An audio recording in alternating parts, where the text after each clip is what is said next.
Hello बच्चों, कैसे हैं आप सब। आशा करती हूँ कि आप स्वस्थ होंगे, मस्त होंगे और अपनी पढ़ाई में व्यस्त होंगे। आपकी इसी पढ़ाई को आगे बढ़ाते हुए आज हम पढ़ने जा रहे हैं एक नया अध्याय, एक नया पाठ, जिसका शीर्षक है बुराई का बदला।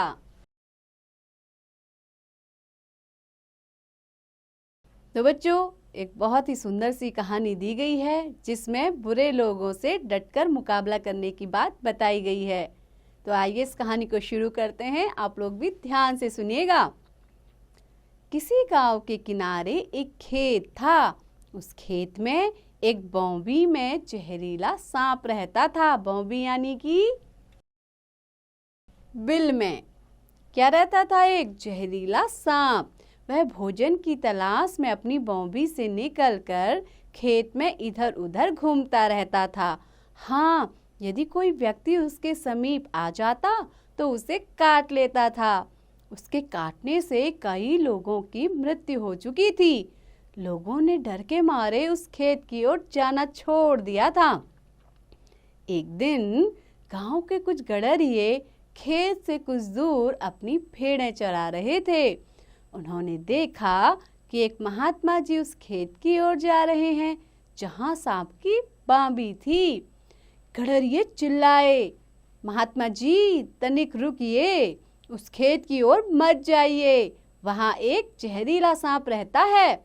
महात्मा जी मंद मंद मुस्कुराए और बोले, चिंता मत करो, मैं सांप को वश में करने का मंत्र जानता हूँ। महात्मा जी को अपनी ओर आता देख सांप फुफकारता हुआ उनकी ओर बढ़ा।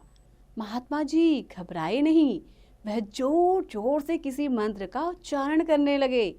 मंत्र का उच्चारण सुनते ही सांप केंचुए की भांति धरती पर लौटने लगा। तब महात्मा जी ने सांप के समीप जाकर कुछ कहा। सांप ने पूछा, महाराज अब मुझे क्या करना होगा?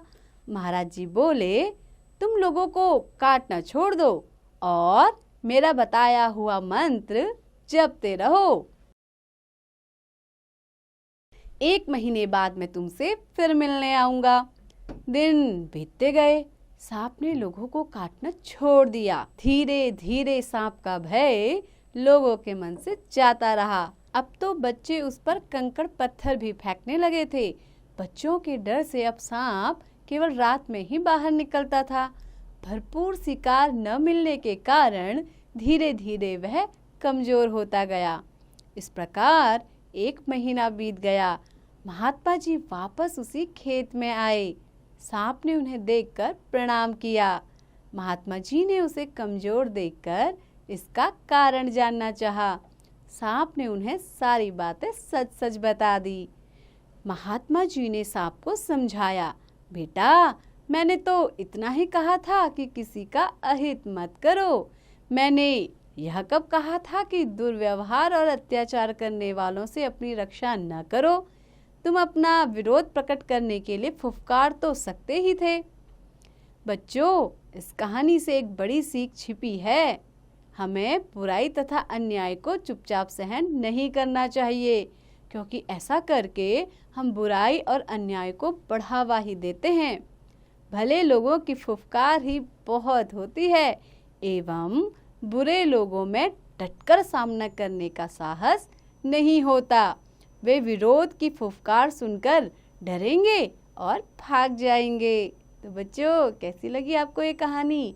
आशा करती हूँ कि आपको बहुत पसंद आई होगी और आप लोग भी किसी के अन्याय को चुपचाप सहन नहीं करेंगे। तो बच्चों, ऐसे ही पढ़ते रहिए, आगे बढ़ते रहिए और हाँ, इसका अभ्यास भी जरूर कीजिए।